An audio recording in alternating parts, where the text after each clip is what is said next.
All right, tonight we're going to talk about what happened after the Black Death was over. And believe me, this isn't the kind of history you get in school. We're diving into one of the most incredible transformations in all of human history, a time when Europe basically had to rebuild itself from the ashes. Oh, and if you're liking these stories, it would mean a lot if you hit that like or subscribe button.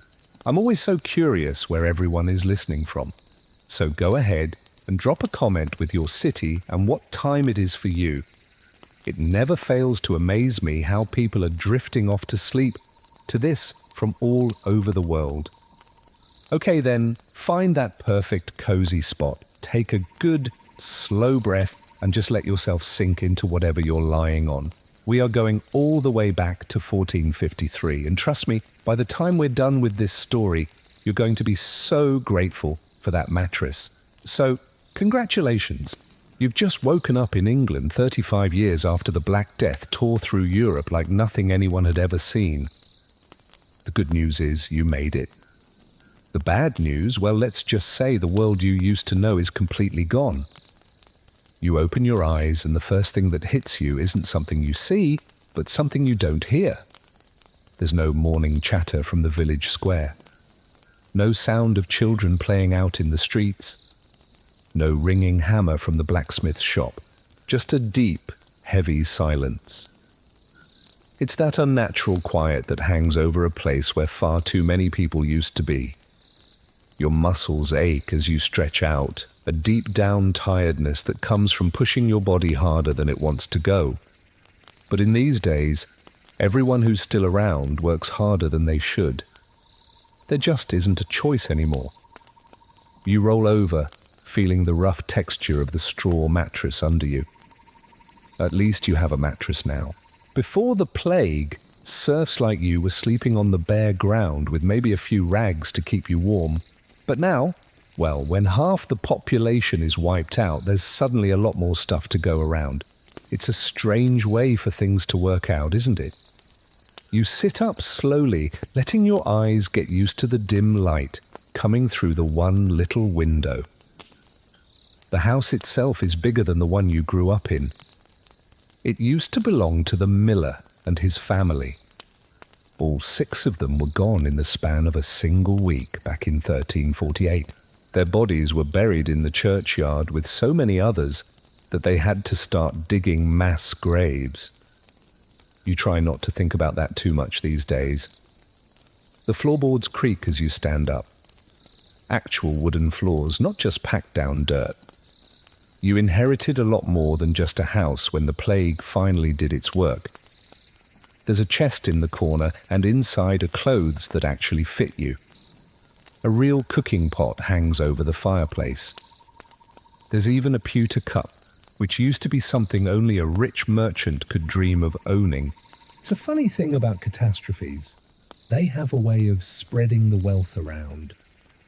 Just not in any way you would ever want. You pull on your tunic, it's made of wool, not the rough hemp you used to wear. It feels good, warm on your skin, but there's always that little voice in the back of your mind. That voice that reminds you this tunic belonged to someone who died choking on their own blood. You try not to think about that either. Outside, your breath turns into little clouds in the morning air. September in England has always been chilly, but it feels even colder now. Maybe it's just because there are fewer people around to warm up the world.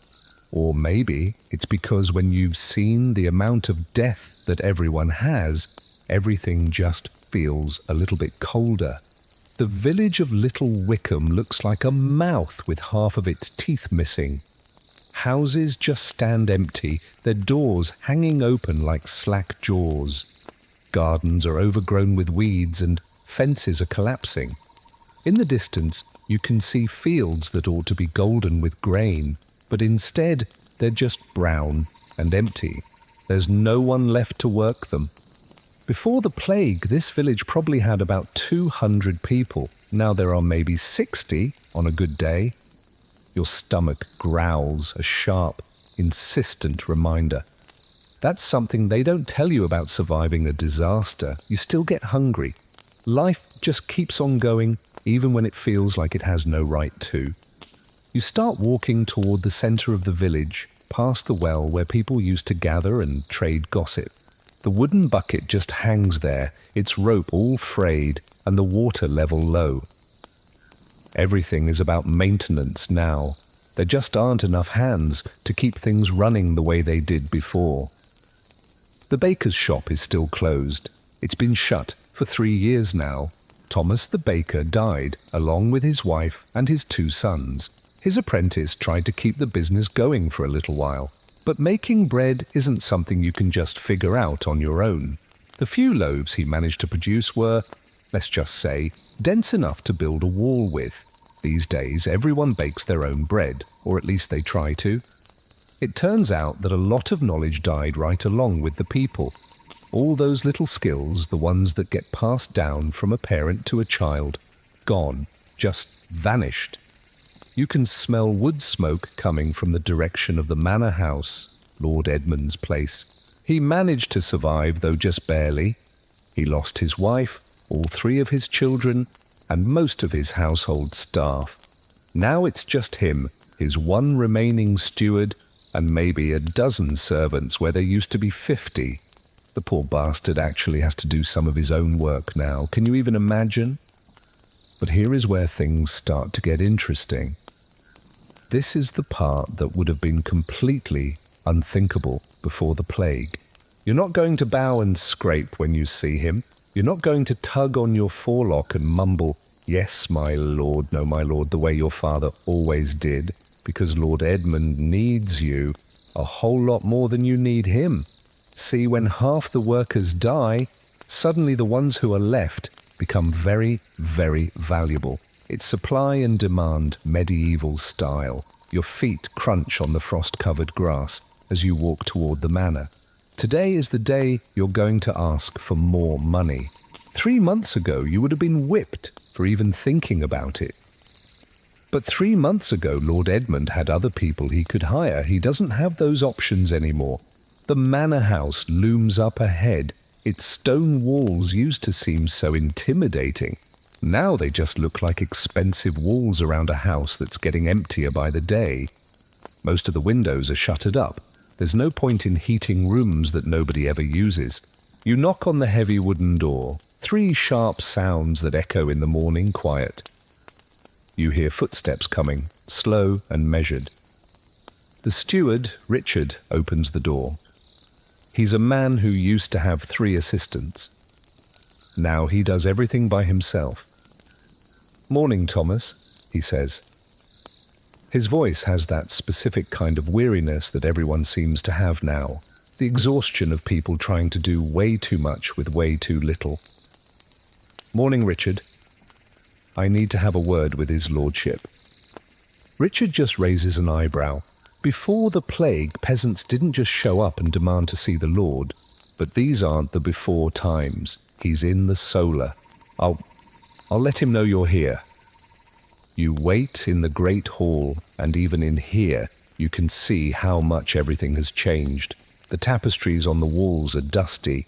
There's no one left to take care of them properly. The long tables where dozens of people used to eat are now mostly pushed up against the walls, covered in cloth. Lord Edmund appears at the top of the stairs. He seems smaller than you remember, thinner. The plague didn't kill him, but it aged him 20 years in just 5. His clothes are still fine, but they hang loosely on his body. Even the rich aren't eating as well as they used to. "Thomas," he says, coming down the stairs with a careful sort of dignity. "Richard says you wanted to see me." "I did, my lord. It's about my wages." Those words just hang in the air between you. A year ago, hell, even 6 months ago, this conversation would have ended with you in the stocks. But Lord Edmund just sighs like a man who has had this same conversation way too many times recently. "What are you making now? 2 shillings a week?" "I am, but John over in Great Wickham, he's getting 3 shillings for doing the same work." And they're throwing in an extra measure of grain. Lord Edmund's jaw gets tight. John has always been, He stops himself, takes a breath. "What exactly is it that you're asking for?" 3 shillings and I want Sundays off." Proper off, not just going to the morning service and then coming right back to work. The old Lord Edmund would have exploded. He would have called the guards and had you beaten. But the old Lord Edmund had 50 workers he could choose from. This Lord Edmund has you and maybe 5 others. He looks out the window at his fields, just brown stubble where golden waves of grain should be. Fields that need to be ploughed for the winter wheat. Work that has to get done with not nearly enough people to do it.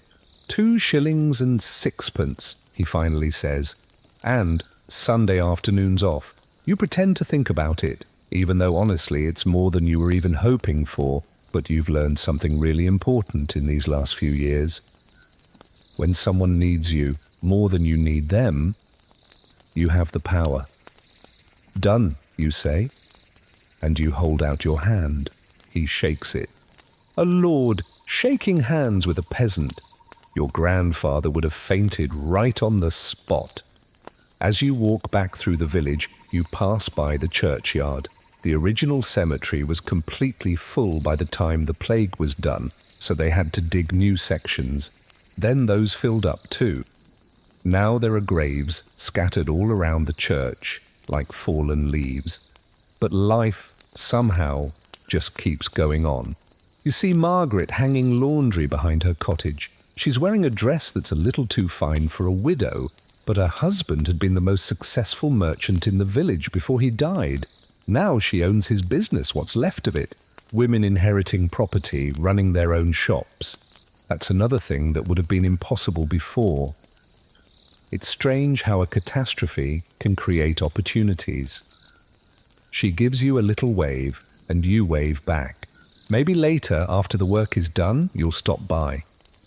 You could share a meal, talk about how things used to be, and maybe, if you're both feeling it, you'll talk about how things could be.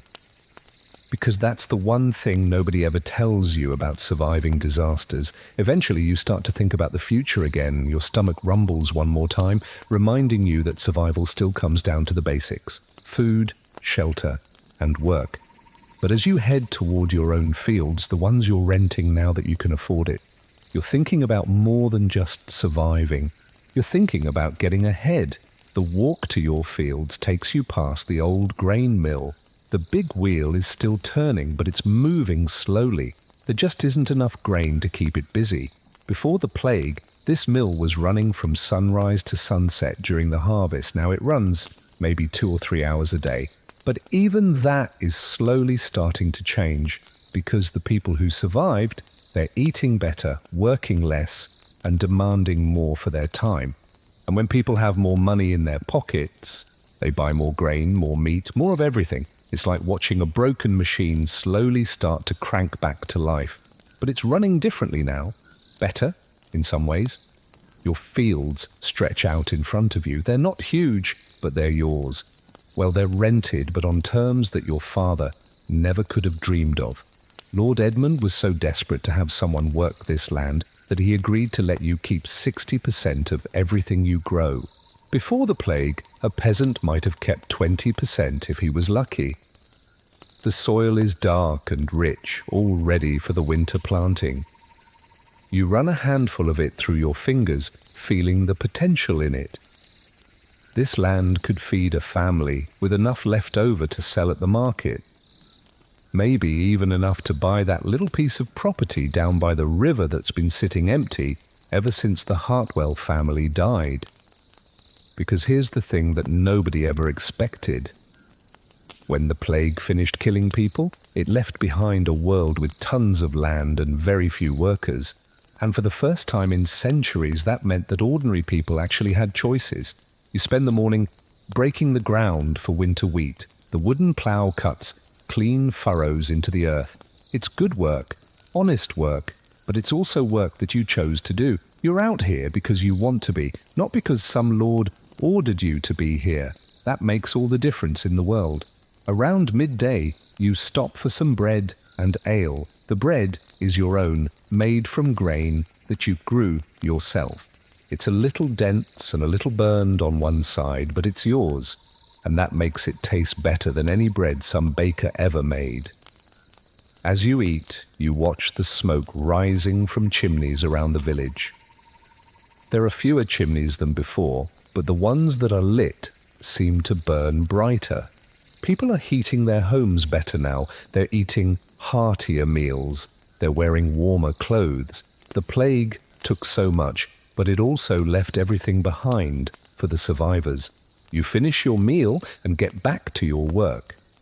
The afternoon sun is warm on your shoulders as you guide the plough through another row. In the distance, you can hear Margaret's children playing. They're some of the only children left in the village, and their laughter seems to carry farther now that there's less noise to compete with it. It's a lonely sound, but it's not entirely sad, because those children, they're growing up in a world where a peasant can actually negotiate with a lord, where a widow can run her own business, where someone born in a one-room hovel can end up farming his own fields. That has to be worth something, doesn't it? As the sun starts to dip toward the horizon, you clean off your tools and head for home. Home to a house that's bigger than the one you grew up in. Home to a supper that will be better than anything your parents ever ate. Home to a life that, well, even though it was born from tragedy, is undeniably better than what came before. Tomorrow, you'll plant more wheat. Next week, you'll probably have another conversation with Lord Edmund about wages or working conditions. Next month, maybe you'll make an offer on that property by the river, because the world ended, and then it just started all over again. It's different, smaller in some ways, but somehow so much bigger in others. And as you settle into bed, pulling the warm wool blankets up to your chin, you think about your children, the ones you might have someday. They'll grow up in a world where people like you, people who work with their hands and sweat for their bread, actually have a say in how things are run. That's not nothing, that's really everything. Your eyes get heavy as the village settles into its quiet evening rhythm. There are fewer voices than there used to be, but somehow the ones that are left seem to carry a lot more weight. The Black Death took everything from everyone, but what it left behind was possibility. Word travels fast in a small village, especially when it's bad news for the people in charge. By the time autumn rolled around, 3 other peasants in Little Wickham had demanded raises and they'd gotten them. Margaret hired 2 of her neighbours to help her with the merchant business, and she was paying them wages that would have seemed like a king's ransom just a few years ago. But here's where things start to get complicated. King Edward's court down in London has been hearing stories about peasants getting a little too big for their britches, stories about lords paying ridiculous wages, stories about the natural order of things being turned completely upside down. And the king, well, he is not happy about it. You first hear about it from a travelling tinker who stops in the village in late October. His cart is loaded down with pots and pans, but more importantly, he's loaded down with news from the rest of the world. Parliament has passed a new law, he tells you, as you're looking at a copper pot. The Statute of Labourers, they're calling it. It says that no worker can demand more money than they were paid back in 1346, before all the dying started. You put the pot down, feeling a cold knot forming in your stomach. What does that mean exactly? The tinker glances around, making sure no one else is listening. It means, if they catch you asking for higher wages, they can put you in the stocks or brand your face. In some places, they're hanging people for it. The copper pot suddenly feels very, very heavy in your hands. Of course, the tinker continues, lowering his voice, a law is one thing, but enforcing it is another. It's pretty hard to punish a man when you need him to get your grain harvested. That night, you lie awake, just listening to the wind rattling the shutters of your house. The house feels less safe now, less like a shelter, and more like a target. Because that's the thing about progress. It always makes someone angry. The next morning brings frost and it brings bad news. Lord Edmund's steward shows up at your door before the sun is even up. his face as grim as the winter soil. His lordship wants to see you. Now. The walk to the manor feels different this time. It feels longer, more ominous. The stones under your feet seem to whisper warnings, and your breath comes out in sharp little puffs that just disappear too quickly in the cold air. Lord Edmund is waiting in the great hall, but he isn't alone. Two men wearing the king's colours are standing right beside him, their swords hanging heavy at their sides. They're royal commissioners, sent out to make sure the new law is being followed. "Thomas," Lord Edmund says, his voice carefully neutral, "I'm afraid we need to renegotiate our little arrangement." One of the commissioners steps forward. He's young, maybe 25, with the kind of soft hands that have never held a plough. By order of King Edward, all wages are hereby returned to their levels of 1346. 2 shillings per week, and not a penny more. Your heart is pounding, but you manage to keep your voice steady. And what if I refuse? The commissioner's hand moves to the hilt of his sword. Then you will find yourself explaining your refusal to the king's justice. We have stock set up in the village square, and we have brands heating in the forge. You look at Lord Edmund, searching his face for any sign of support, but he won't meet your eyes. Whatever power you thought you had, it vanished. Just like that. I understand, you say finally, because what else is there to say? But as you walk back through the village, you notice something. The other peasants are gathered around the well. Their voices are low but urgent. Margaret is there too, along with several farmers from the villages nearby.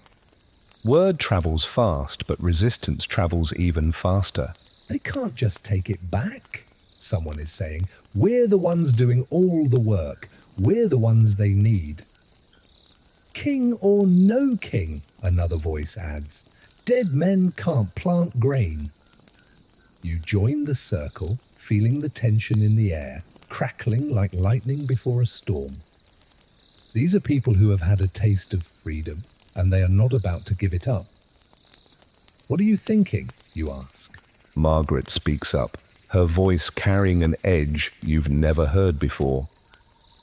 "We're thinking that maybe it's time the king learned who really keeps this country running." That afternoon, while you're working in your fields, you see the smoke. 3 columns of it rising up from the direction of Great Wickham. Then you see more from Little Thornton and Wickfield. By the time evening comes, the horizon is dotted with orange glows against the darkening sky. They're burning granaries, tax records, manor house outbuildings. Nothing that would actually hurt anyone, but everything that would send a very clear message. The revolution has begun. It starts small, the way most revolutions do. A tax collector here, a royal commissioner there, suddenly finding themselves very unwelcome in villages where they used to command respect. Sometimes it's just cold shoulders and empty houses. Sometimes it's stones being thrown from behind hedges. But by winter, it's spreading. You hear stories from travelling merchants, when any merchants are brave enough to be on the roads. Peasants in Kent are marching on royal castles. Workers in Essex are refusing to harvest grain for lords who won't pay them a fair wage. Entire villages in Yorkshire are simply disappearing. People are packing up everything they own and moving to places where they can get better treatment. And the amazing thing is the lords can't stop them. Can't. Because stopping a few troublemakers is one thing, but stopping half of your remaining workforce is just economic suicide. Lord Edmund tries threats first, then he tries bargaining, then he tries something that would have been unthinkable before begging.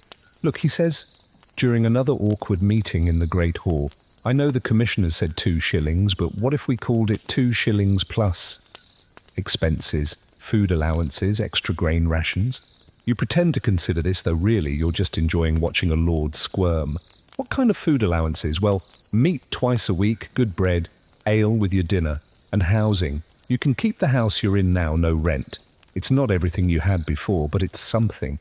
And more importantly, it proves that laws are just words on a piece of parchment when reality doesn't cooperate." You shake his hand again, and this time his grip is desperate. Winter settles over the village like a heavy blanket, but it's a restless kind of quiet. Letters start arriving at the manor more and more frequently, carried by nervous messengers who never stay for long. They're reports from other parts of the kingdom, and most of them are bad news for anyone wearing a crown. The thing is, when you kill off half the population, you don't just lose workers. You lose the social fabric that held everything together. You lose the unquestioned authority, the ancient assumptions about who belongs where. And once people start questioning those assumptions, well, it's pretty hard to get them to stop. Spring brings news of larger uprisings. Not just local arguments over wages, but organized rebellions with leaders and demands and actual armies. Peasants who have decided they are tired of being peasants. The name on everyone's lips is Wat Tyler, a man from Kent, who has apparently decided that the king's commissioners can go to hell right along with the king himself. They say he's got 10,000 men, Margaret tells you, as you're helping her repair her roof. All of them armed and all of them angry. You hammer another nail into the thatch, thinking about how different everything feels now. Before the plague, 10,000 angry peasants would have been impossible. There wouldn't have been enough discontent, or enough confidence, or enough ability to organize. But after the plague, well, surviving a catastrophe teaches you that the impossible can happen all the time. What does he want, you ask? An end to serfdom, fair wages, death to corrupt officials. She pauses and then adds quietly, sounds reasonable to me. By early summer, the rebellion is no longer just a story you hear from travelers. It's something you can see on the horizon. Smoke from burning tax offices, streams of refugees fleeing from areas where royal armies and peasant militias are fighting running battles. And then one morning in June, you wake up to find armed men camped out in your village square. They're not royal soldiers, not exactly. And they're not local peasants either. They're something in between. Men with weathered faces and work-hardened hands, but they're carrying proper weapons and wearing bits and pieces of armor that were clearly taken from somewhere else. Their leader is a woman, which is shocking enough on its own, but she carries herself like someone who is used to being obeyed. And when she speaks, people listen. We're heading to London, she announces to the growing crowd, to present our demands to the king. Anyone who wants to come with us, you're welcome. What demands? Someone calls out from the crowd. She unfolds a piece of parchment, though you suspect she has every single word memorized. An end to serfdom and villanage, fair wages for all workers, the abolition of poll taxes, and punishment for the corrupt officials who've grown fat while honest people starve. The crowd murmurs, everyone weighing the risks, because joining a rebellion is a serious business. People get hanged for rebellion, but then again, people have been getting hanged just for asking for a fair wage. What makes you think the king will even listen? Lord Edmund has appeared, flanked by his remaining guards, but his voice doesn't have its old authority. He just sounds worried. The woman looks at him with something that might be pity. Your lordship, with all due respect, the king doesn't have much of a choice. Half his tax collectors are either dead or have fled. His armies are stretched thin, fighting uprisings from here to Scotland. And winter is coming. If he wants the grain harvested and the bread baked and the roads maintained, he needs us a lot more than we need him. She's right. And everyone knows it. That evening, as the rebels make their camp in the common pasture, you find yourself thinking about choices, about the life you've built since the plague, and whether it's worth risking it all for the chance at something even better. Margaret has already made her decision. She's sold her business to a cousin, packed everything she owns into a wagon, and has volunteered to help organize supplies for the march to London. Are you coming? She asks, as you help her load her belongings. You look around the village, at the house you've called home, at the fields you've been working. Add the life you've slowly and carefully put back together from the ruins of the old world. It's a good life, a better life than anything your parents could have ever imagined. But it's also a life that depends on the goodwill of people who would take it all away in a heartbeat if they could. Yeah, you say finally, I'm coming. Because here's what you've learned in the years since the plague. Survival isn't just about staying alive, it's about building something that's worth staying alive for. The next morning, you lock your door. You leave a note for Lord Edmund, explaining that you've gone to discuss working conditions with the king, and you join the line of people heading south toward London. The road is full of others just like you. Farmers and craftsmen and merchants and labourers, all of them united by the simple belief that they deserve better than what they're getting. Some of them are carrying weapons, others are just carrying their tools, but all of them are carrying something that would have been impossible before the plague. Hope. The landscape you pass through tells the story of the last 5 years. You see it in the burned fields and the empty villages and the manor houses with their boarded-up windows. But it also tells another story. A story of new construction and improved roads and signs of careful, purposeful rebuilding. Because that's the thing about catastrophes. They clear away all the old stuff, making room for something new to grow. As you walk, you talk with the other travellers. A blacksmith from Essex whose lord tried to cut his wages in half. A miller from Suffolk whose grain stores were seized by royal tax collectors. A weaver from Norfolk whose entire village was burned for refusing to pay a poll tax they couldn't afford. All of them have stories, all of them have grievances, all of them have come to the same realization that individual resistance just isn't enough anymore. By the 3rd day, your group has grown to nearly 1,000 people. By the 5th day, there are rumours of other groups converging on London from all directions. Tens of thousands of people, all with the same destination and the same demands. The king is going to have to listen whether he wants to or not. You camp that night on a hilltop overlooking the Thames, and in the distance you can see the smoke and the lights of London, the largest city in England. And tomorrow, the site of what might be the most important conversation in the history of the kingdom. As you settle into your bedroll, listening to the murmur of conversations around the campfire, you think about how far you've come. Not just in miles, but in every other way. 5 years ago, you were a serf who couldn't leave your lord's land without his permission. Tonight, you're a free man camped outside the capital, preparing to negotiate with the king himself as an equal. That's worth something, even if tomorrow goes badly. The stars overhead are the same ones that shone down on the plague years, when bodies filled the streets and the future seemed impossible. But somehow, impossibly, the future arrived anyway. And it looks nothing like what anyone expected. London hits you like a slap in the face. You can smell it first, long before you even see the city walls. Thousands of people packed together, the smell of cooking fires, of waste, of horses, and underneath all of that there's something else, something that makes your stomach clench with a memory of fear. You crest the final hill on June 13th, and there it is, the greatest city in England, spread out below you like some kind of sprawling beast. You see the stone walls, the church spires, the Tower of London, looming over the Thames like a giant's fist. And surrounding it all are the camps. Thousands upon thousands of people just like you, peasants and craftsmen and labourers who have walked hundreds of miles to have a conversation with a king. Jesus, breathes the blacksmith walking beside you. Look at them all. The camps stretch for miles along the river. Banners are fluttering in the morning breeze, most of them homemade, bearing symbols you recognise from your own village. The cross of St. George, the tools of different trades, and here and there, more ominous signs, nooses, headless crowns, slogans painted on rough cloth. When Adam delved and Eve span, who was then the gentleman?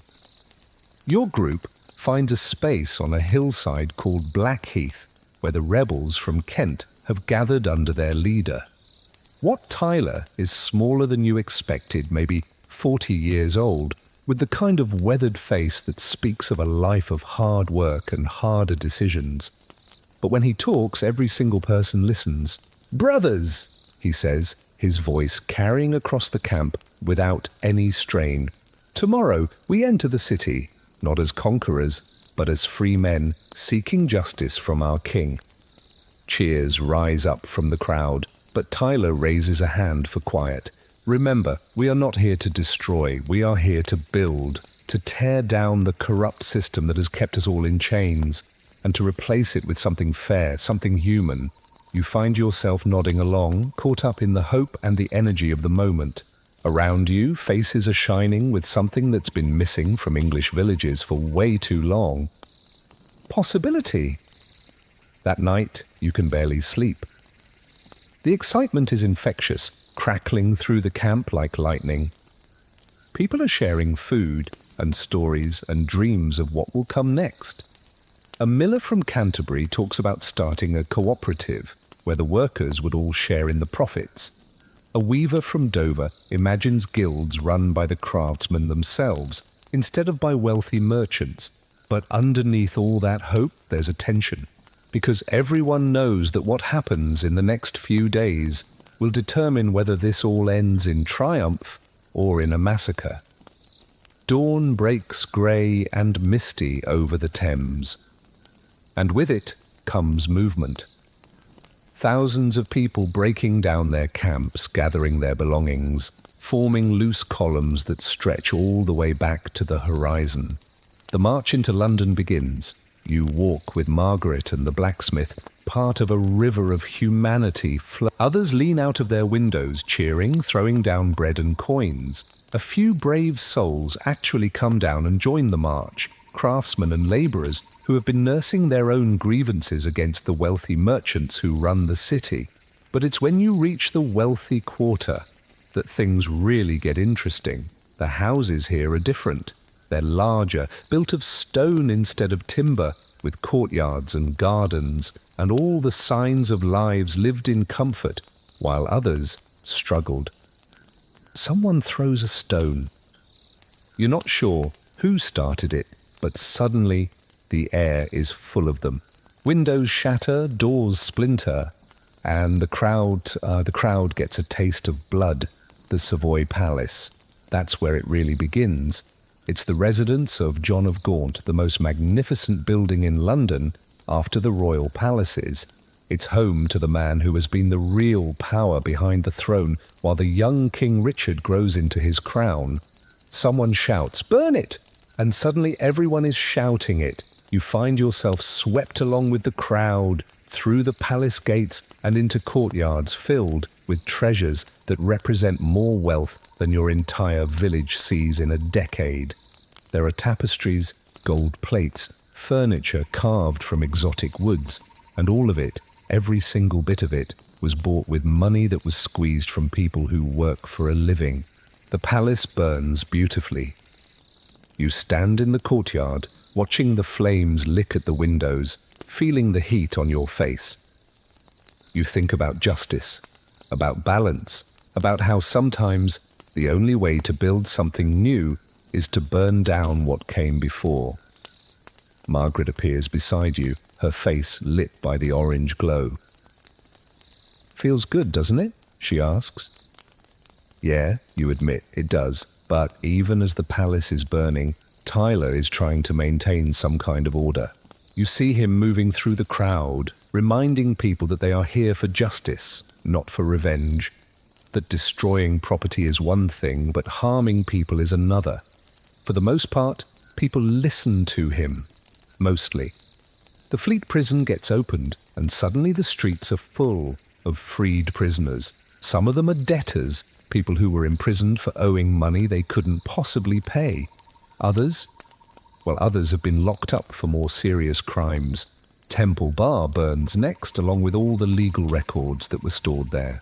Centuries of laws and precedents and property deeds, all gone in an afternoon of smoke and celebration, because here's what the lawyers and the lawmakers never understood. When the law only serves the wealthy burning the law starts to feel a lot like justice. As evening starts to fall, you find yourself with a group of rebels surrounding the Tower of London. It's the ancient fortress where kings have lived and died, where traitors have been executed, where the machinery of royal power just grinds on regardless of who suffers beneath it. And inside, trembling behind stone walls that suddenly don't seem so strong, is the 14-year-old King Richard himself. "Come out!" someone shouts. "Come out and face your people." But the tower stays silent, its gates locked, its guards nowhere to be seen. Tyler arrives with a message. The king, through his intermediaries, has agreed to meet tomorrow morning at Mile End, just outside the city walls. It's a place where both sides can gather safely. He's agreed to hear our demands, Tyler announces, all of them. Freedom from serfdom, fair wages, punishment for corrupt officials. The crowd erupts in cheers. But you notice that Tyler's expression remains careful. Hopeful, but careful. Because promising to listen and actually listening are two very different things. That night, you sleep in the ruins of a tax collector's office. The papers and ledgers that once recorded every single penny owed by every peasant in 3 counties make for excellent kindling for your campfire. Outside, London is burning in a dozen different places. Not the whole city, but enough of it to send a message that can be seen for miles. The old order is ending. What comes next? That's tomorrow's question. Morning arrives with the sound of trumpets, royal trumpets calling from the direction of Mile End. King Richard, apparently, is ready to talk. The march out of the city is different from the march in. It's more organized, more purposeful. Tyler has managed to impose something like discipline on the crowd, arranging them into rough columns with representatives from all the different regions. You walk with the group from Essex, maybe 2,000 strong, carrying banners that list your specific grievances. An end to serfdom, the abolition of poll taxes, fair courts, the right to hunt in royal forests. Simple things, really. Human thing. Mile End is a large open field outside London's walls, perfect for the kind of massive gathering that's about to take place. And there, waiting on a raised platform surrounded by his guards and nobles, is the king himself, Richard Plantagenet, 14 years old, heir to Edward the Black Prince, ruler of all England. Though right now he looks more like a scared boy trying very, very hard to appear brave, which, to be fair, he probably is. The meeting begins with a lot of ceremony. Heralds read proclamations, nobles make speeches about royal mercy and divine authority. But Tyler cuts through all of it with the kind of blunt speaking that makes lawyers nervous. "Your Majesty," he says, stepping forward, "we have come to discuss the terms under which your people, all of your people, can live with dignity." Richard's voice is higher than you expected, still changing, but it carries clearly across the field. "We are prepared to hear your concerns." What follows is the most extraordinary conversation in the history of England.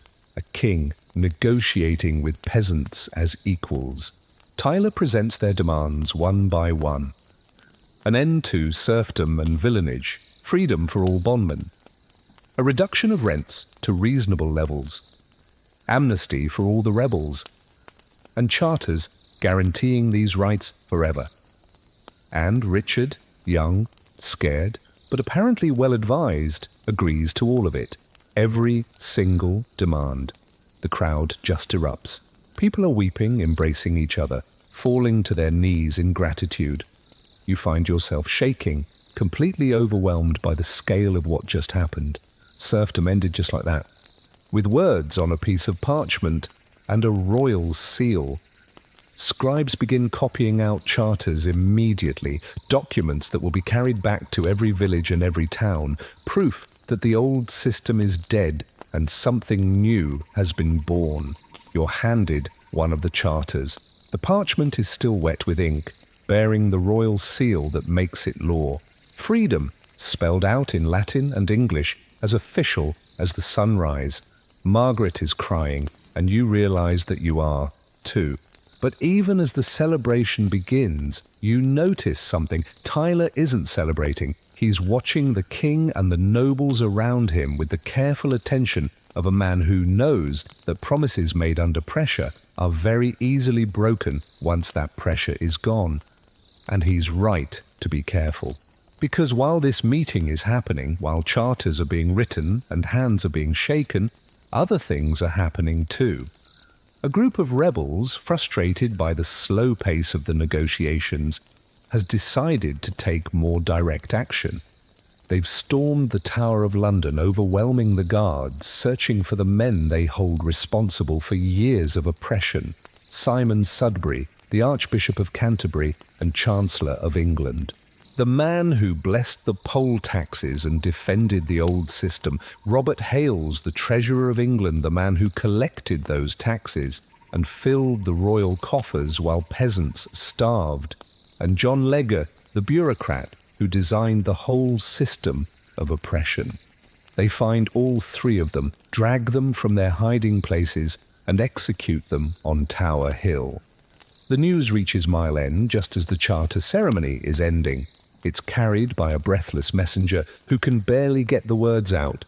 The tower's been taken. The traitors are dead. Sudbury's head is on a spike. The celebration turns darker, more urgent, because this changes everything. There's no going back now. There's no pretending this was just a peaceful petition for a redress of grievances. This is revolution complete and bloody. Richard's face goes white, but to his credit he doesn't run. Instead, he asks for another meeting tomorrow at Smithfield to discuss additional concerns. Tyler agrees, though you can see the calculation in his eyes. He knows the game has changed. He knows that executing royal officials makes this a very different kind of negotiation. That night, camped once again outside London, the mood is strange. It's jubilant and terrified, all at the same time. Because everyone understands that they have crossed a line. There is no peaceful resolution anymore. Either the rebellion succeeds completely, or it fails catastrophically. There is no middle ground. You lie awake, listening to the murmur of conversations around the camp, thinking about the charter that's folded carefully in your pack. Freedom, written in royal ink on royal parchment. But you're also thinking about the heads on pikes at the tower and what they mean for anyone who has taken part in putting them there. Tomorrow's meeting at Smithfield will determine whether you go home as free men or whether you die as traitors. And honestly, you're not sure which one is more likely. The stars overhead are the same ones that shone down on your village back when this all started, with a simple request for fair wages, but somehow, impossibly, that simple request has become something so much larger. A demand that England itself either change or burn in the attempt. Either way, there is no going back to the way things were. The old world died with the plague. And tomorrow you'll find out if the new world gets to live. Smithfield feels different. Where Mile End had been open and welcoming, a place where equals could meet and talk, Smithfield feels like a trap.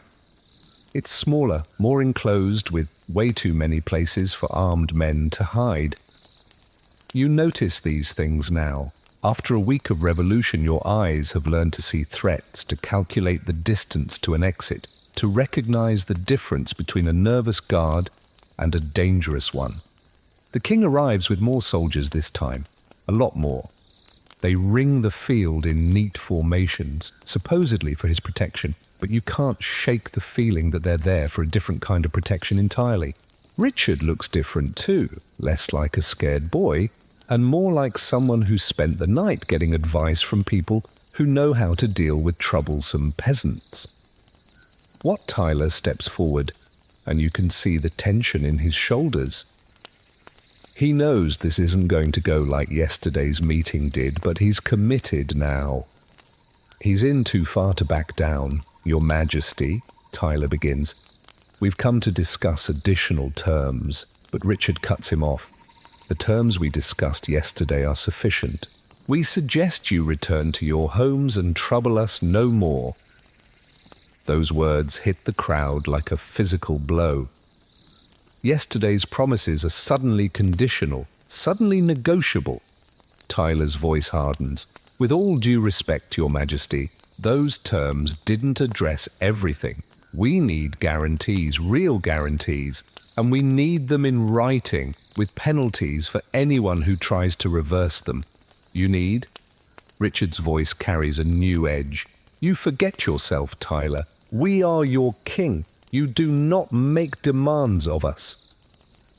The crowd behind you begins to stir, restless, sensing the shift in the mood. Yesterday, they were citizens petitioning their ruler. Today they are rebels facing judgment. Tyler takes another step forward, close enough now that you can see the sweat on his face despite the cool morning air. Your Majesty, we are reasonable men. We have shed blood for what is right. We will not go home empty-handed. Blood? Richard's voice rises. You speak of blood. You murdered our chancellor, our treasurer, men who served the crown faithfully, men who served themselves. Tyler shoots back, while honest people starved. The space between them just crackles with tension. Two men representing two completely different ideas about how the world should work. And all around them, thousands of people are waiting to see which idea will win. That's when it happens. Tyler, frustrated by the king's sudden coldness, makes a gesture. Maybe he was reaching for his sword. Maybe he was just emphasizing a point. Maybe he was trying to demonstrate something. It doesn't matter. William Walworth, the Lord Mayor of London, sees Tyler's hand move toward his weapon and decides he's seen enough. His sword comes out in one smooth motion, catching Tyler in the neck before anyone can even react. Tyler staggers, blood spraying from the wound, his eyes wide with shock. He takes 2 more steps, reaches out a hand toward the king as if to say something, and then he collapses, dead, just like that. The silence stretches for maybe 3 heartbeats, just long enough for everyone to understand what just happened. Then chaos. The crowd surges forward, screaming for vengeance. Swords are drawn, bows are pulled taut. The careful discipline that Tyler had imposed is gone in an instant, and that's when Richard does something extraordinary. He spurs his horse forward, directly into the mob, his young voice cutting through all the screaming. You shall have no captain but me. The words are perfectly chosen, perfectly timed. Because these aren't anarchists or criminals. They are people who still believe in the idea of a king, who still think their grievances can be addressed by appealing to royal justice. And here is their king, young and brave, and apparently sympathetic, offering to be their new leader. The crowd, incredibly, actually stops. Follow me, Richard continues, his voice gaining strength. I will be your king and your captain. Your grievances shall be heard. Justice shall be done. It's brilliant. Absolutely brilliant, because instead of facing an angry mob that's seeking revenge for their murdered leader, he's created a situation where he is leading that mob, where their anger becomes his to direct. The crowd follows him away from Smithfield, away from Tyler's body, to an open field where they can be properly surrounded by royal troops. And once they're there, once they're isolated and outnumbered, Richard's true intentions become clear. Men of Essex, Kent and Suffolk, he announces, his voice now carrying total authority. You have been deceived, led astray by traitors and rebels. But we are merciful. Return to your homes now, and we will forgive your momentary confusion. The crowd murmurs, uncertain. Some of the rebels are nodding, ready to accept the offer. Others look suspicious, sensing the trap. What about the charters? Someone calls out. What about our freedom? Richard's smile doesn't reach his eyes. Those agreements were made under duress. Contracts signed with a sword at one's throat have no legal standing. And there it is. The betrayal, complete and final. You feel something cold settle in your stomach as the full weight of the situation becomes clear. There's no going home as free men. There's no peaceful resolution. There's only whatever comes next. Some of the rebels break and run immediately, scattering toward the edges of the field. Others try to maintain their formation, to negotiate, to salvage something from the wreckage. But the royal troops are already moving in, surrounding groups of rebels, separating the leaders from their followers, beginning the systematic process of turning a political uprising into a criminal conspiracy. You grab Margaret's hand. We need to go now. What about the others? The others are finished. If we stay, we're finished too. You slip away during the confusion, moving toward the edge of the field where the encirclement isn't quite complete yet. Behind you, you can hear shouting, the clash of weapons, the sound of a revolution dying in real time. The journey home takes 2 weeks. 2 weeks of traveling at night, hiding during the day, avoiding the main roads where royal patrols might be hunting for rebels. The countryside tells the story of the crackdown. You see smoke rising from villages that supported the rebellion. You see bodies hanging from trees along the major roads. You see burned farmhouses that belong to families whose men marched to London. King Richard, it turns out, is very good at holding grudges. You reach Little Wickham on a grey morning in early July, and you find a village transformed. Royal commissioners have been through asking questions, taking names, making lists. Lord Edmund greets you at the manor house, but not with relief, with cold calculation. Thomas, he says, looking you up and down like he's evaluating livestock. I hear you've been travelling. I have, my lord. Just visiting family. Family in London, was it? The question just hangs in the air between you because everyone knows where you've been. Everyone knows what you've done. The only question is whether Lord Edmund intends to do anything about it. I have been asked, he continues slowly, to provide names of men from this village who might have participated in the recent disturbances. Your mouth goes dry. And I have told them that my workers were here the entire time, helping with the harvest.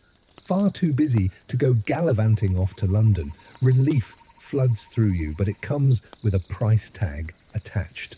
Of course, Lord Edmund adds, busy workers deserve appropriate compensation. I am thinking 18 pence a week. No more requests for raises, no more negotiations. Take it, or you can find yourself explaining to the King's justice why you just happened to be away from the village during the recent unpleasantness. 18 pence. It's less than you were making before the rebellion, less than you had negotiated after the plague. But it's more than nothing, which is what you'll get if you're hanged as a traitor. 18 pence sounds fair, you say, because what choice do you have? The months that follow are quiet. Dangerously quiet. The kind of quiet that comes when people are afraid to talk, afraid to complain, afraid to do anything that might bring unwanted attention. The rebellion's leaders are hunted down systematically. Some are executed publicly, their heads displayed on spikes as a warning. Others simply disappear, their fates left to the imagination. The promises that were made at Mile End are forgotten. The charters guaranteeing freedom are declared null and void. The end of serfdom is postponed indefinitely. On the surface, it's as if the rebellion never even happened. But underneath, things have changed in ways that can't be undone. Because here's the thing about revolutions, even the ones that fail. They change how people think about themselves, about their place in the world, about what's possible. You work Lord Edmund's fields, but you don't work them in the same way. There's a sullenness to it now, a resentment that wasn't there before. You do what's required, but you do no more. And when opportunities arise to cause small problems, equipment that breaks at inconvenient times, grain that somehow gets spilled, work that takes longer than it should, well, accidents happen. Other villages are experiencing similar accidents. Productivity drops all across the kingdom. Not dramatically, but enough to be noticed, enough to matter. And the royal treasury, despite the crackdown, continues to struggle. Because dead peasants don't pay taxes, workers who have fled don't harvest grain, and sullen, resentful labourers don't work as hard as motivated ones. Winter brings news from London. Parliament has abandoned all attempts to collect poll taxes. They're too expensive to enforce, too dangerous to pursue. The rebellion failed, but its central demand, the very thing that started all the trouble, has quietly been achieved. Small victories. By spring, subtle changes are spreading throughout the kingdom. Lords are offering better terms just to keep workers from fleeing. The church is preaching less about obedience and more about justice.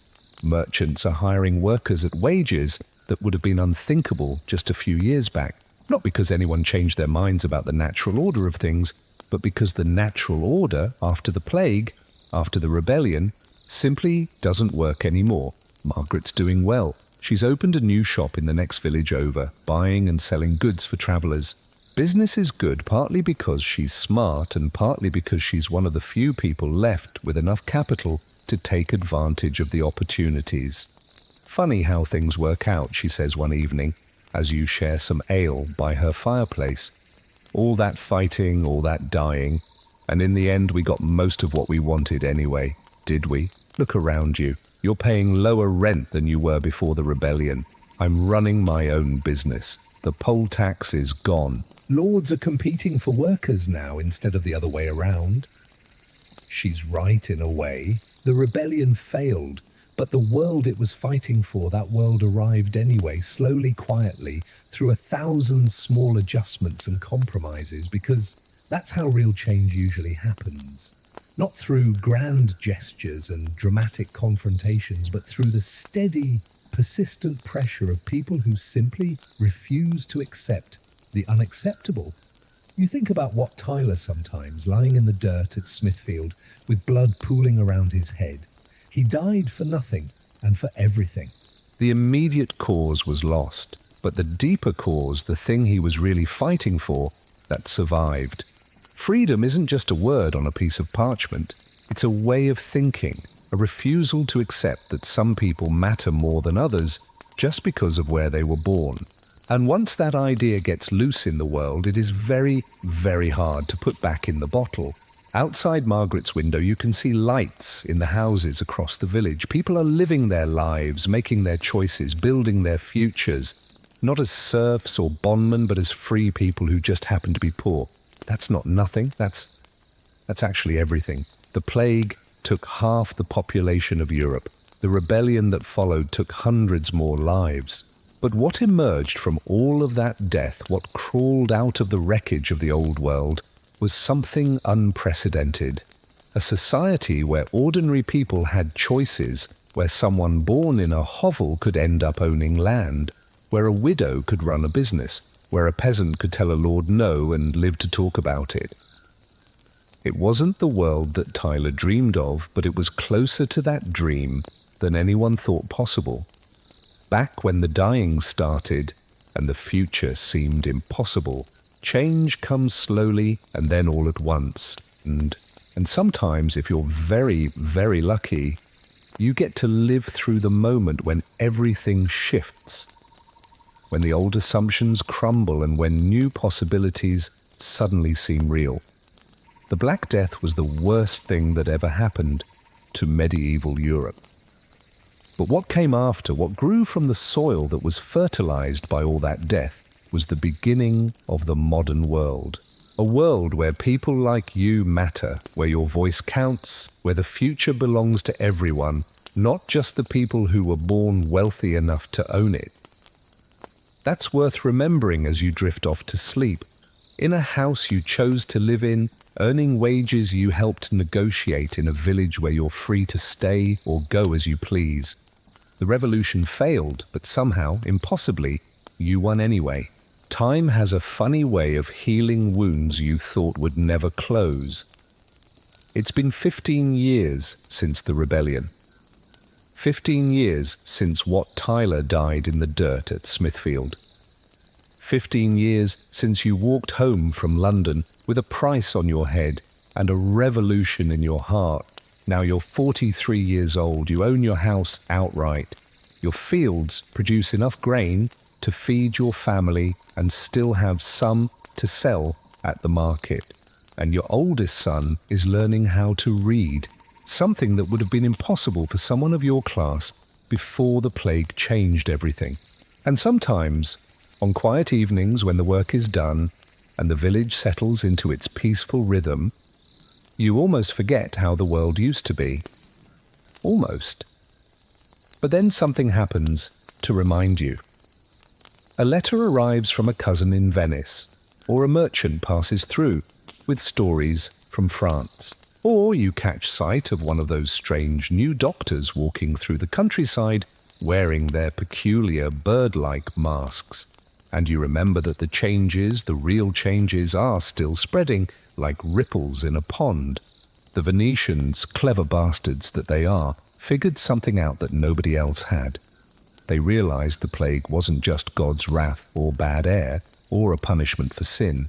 It was something specific, something that traveled from person to person, from place to place, in ways you could predict and maybe even control. So they did something radical. They built hospitals, not for treating people. There still wasn't much anyone could do for someone who had the plague, but for keeping sick people away from healthy ones. Islands in their lagoon, dedicated entirely to isolation and quarantine. Quarantina, 40 days. That's how long they figured it took to know whether someone was going to live or die. The idea spread slowly at first, then faster, as people realized that it actually worked. Florence built lazarettos, Milan created quarantine houses. Cities all across Europe started treating disease like something you could fight, instead of just something you had to endure. It was revolutionary in its own quiet way, because it meant that people weren't just helpless victims anymore. They could take action, make choices, protect themselves and their families through knowledge and planning instead of just prayer and hope. That changes how you think about everything. Your youngest daughter, born 5 years after the rebellion, has grown up in a world where diseases have causes, where doctors wear special clothes and carry medicines that sometimes actually work, where the arrival of plague in a neighboring city means quarantine and precautions, not just resignation to God's will. She expects the world to make sense. She expects problems to have solutions. She expects authority figures to justify their decisions instead of just demanding obedience. That's not how children thought before the plague, before the rebellion, before everything changed. Margaret's grandson is an apprentice to a painter now. Not just any painter, but one of those new artists who have been emerging from the Italian cities. People who paint what they actually see, instead of what the religious authorities tell them they should see. It started with the plague, all this new thinking. When you've watched half your neighbors die for no reason, anyone can explain. When you've seen the most pious people suffer right alongside the worst sinners, when you've buried children who never hurt anyone, well, it makes you question some assumptions about divine justice, about the natural order, about whether the people in charge actually know what they're talking about. The painters, the writers, the scholars, they're all asking different questions now. Instead of asking, what does the church say about this? They're asking, what do we actually see? What can we prove? What makes sense? It's dangerous thinking, revolutionary thinking, and it's spreading. You see it in small ways, in daily ways. The village priest still gives his sermons about obedience and accepting your station in life, but fewer people are nodding along. More people are asking awkward questions about why God would let good people suffer while corrupt officials get rich. The manor house still dominates the landscape, but Lord Edmund spends more time negotiating with his workers than commanding them, because he learned the hard way that people who don't want to work for you can usually find someone else who will treat them better. The royal tax collectors still come around, but they're polite about it now, almost apologetic. Because everyone remembers what happened the last time they got too aggressive about collecting money from people who couldn't afford to pay. Power, real power, has shifted in ways that are hard to see but impossible to ignore, from the top down to the bottom up, from those who own to those who work, from tradition to innovation. You're seeing the birth of something entirely new, a world where ordinary people matter, where individual lives have value beyond their usefulness to wealthy landowners, where someone born in poverty might, die in comfort. Not everyone, of course, not yet, probably not ever, but enough people for it to feel possible. And possibility, once people get a taste of it, is addictive. Your son wants to be a lawyer. Can you imagine that? A peasant's son arguing cases in court, interpreting the law, maybe even writing new laws. Before the plague, before the rebellion, before everything shifted, that would have been completely unthinkable. Now, well, stranger things have happened.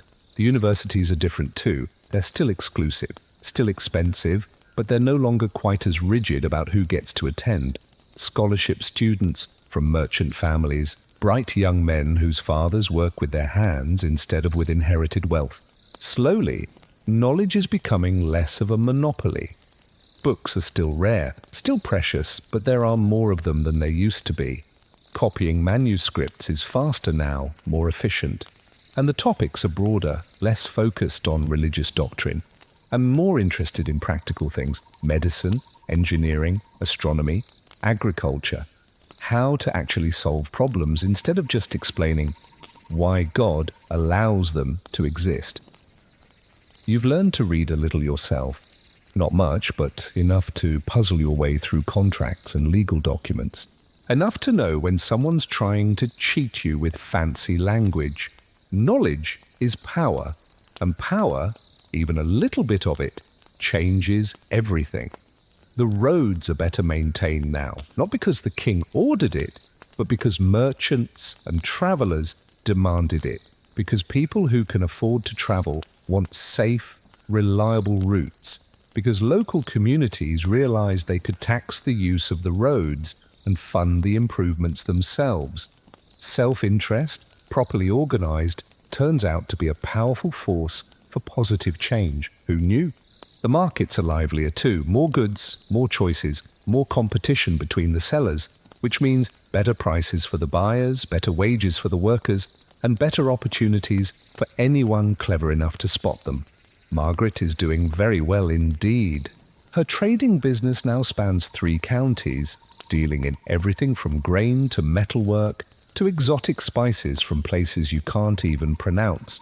She employs 12 people, pays them fair wages, and somehow still manages to turn a healthy profit. The secret, she tells you over a glass of wine that's considerably better than the ale you used to share, is treating your workers like partners instead of like property. Happy people work harder. Satisfied customers come back. Honest dealing builds a reputation, and a reputation builds wealth. It's revolutionary thinking, but it works. The village itself has grown. Not back to its pre-plague size, that will probably never happen. But new families have moved in. Younger people who are looking for opportunities. Craftsmen who are attracted by the prospect of affordable land and lower taxes. New blood, new ideas, new ways of doing things. The church is different too. Father Michael still preaches on Sundays, but his sermons focus more on compassion and community service and less on obedience and eternal damnation. He's learned that people who have survived a catastrophe want practical guidance, not threats about theoretical punishment. Plus, he needs the congregation's support more than they need his approval. Empty churches don't collect tithes. Even God's representatives have to adapt to new realities. But perhaps the most remarkable change, the one that would have been impossible to imagine 30 years ago, is how people think about the future. Before the plague, the future was predetermined, it was fixed. You were born into a station in life and you died in that same station. Your children inherited your social position right along with your debts. Progress was measured in generations, if it even happened at all. Now people make plans, they set goals, they imagine their children living better lives than they did. They believe that hard work and clever thinking can actually change their outcomes. Hope, it turns out, is contagious. Your oldest daughter is married to a blacksmith's son who is saving up money to open his own shop.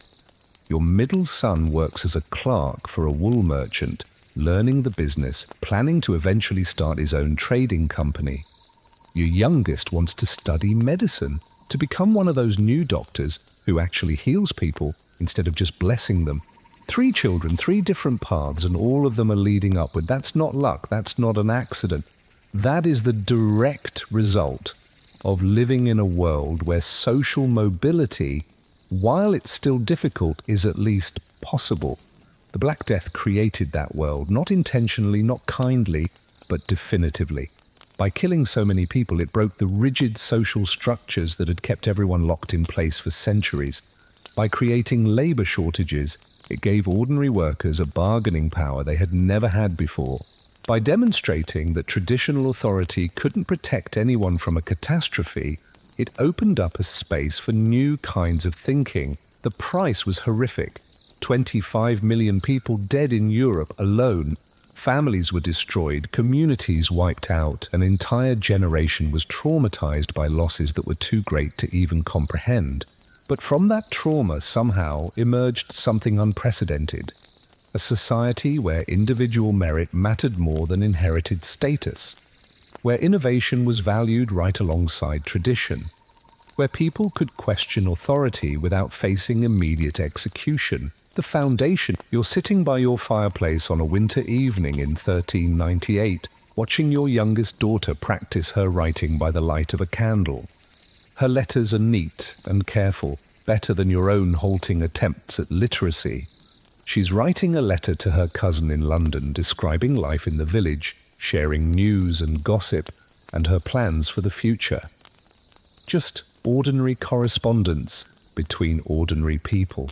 Except that 30 years ago, ordinary people couldn't write letters because they couldn't write, because they had no one to correspond with, because their lives were too narrow and too constrained to generate any news worth sharing. Now your daughter's life is full of possibilities. School, if she's smart enough. Marriage, if she finds the right partner.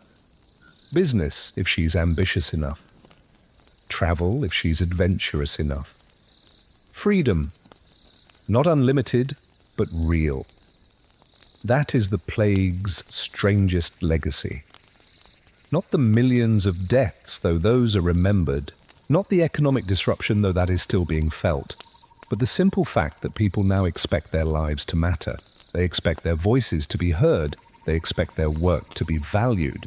They expect their children to have opportunities.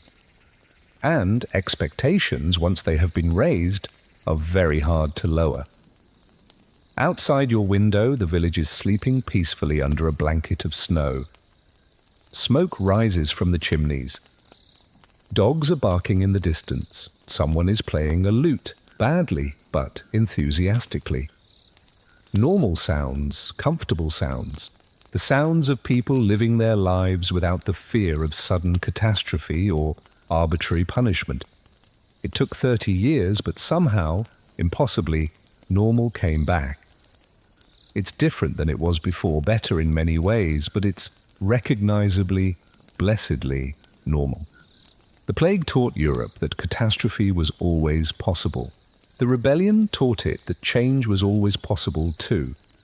And what emerged from those 2 lessons was a new kind of society, one that was built on the revolutionary idea that ordinary people deserve to have ordinary happiness. It's not much to ask for when you think about it. Food on the table, a roof over your head, work that pays fairly, children who might live better lives than their parents did. Basic human dignity. But for most of human history, even that much was too much to hope for. Now it's the minimum that people expect. That's actually extraordinary. You bank the fire and get ready for bed, checking that the doors are latched, that the windows are shuttered against the cold. Small precautions against predictable problems. The kind of ordinary vigilance that's possible when you're not constantly watching out for plague or famine or violent social upheaval. When the world makes enough sense that planning ahead actually works. Your bed is warm. The blankets are made of wool, well made, purchased rather than inherited. Your house is solid, properly constructed, chosen rather than assigned. These aren't luxuries exactly, but they are comforts, signs of a life lived with some degree of control over your own circumstances. As you settle into sleep, you think about tomorrow. It's market day in the next village. You'll sell some grain, buy some supplies, and maybe stop by the inn for an ale and a conversation with the other farmers.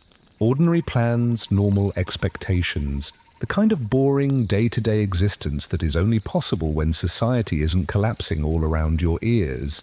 The Black Death ended 50 years ago. The rebellion failed 30 years ago. But somehow, the world they left behind became the world you always hoped for. Not perfect, not equal, not fair in any absolute sense, but better, measurably, undeniably better.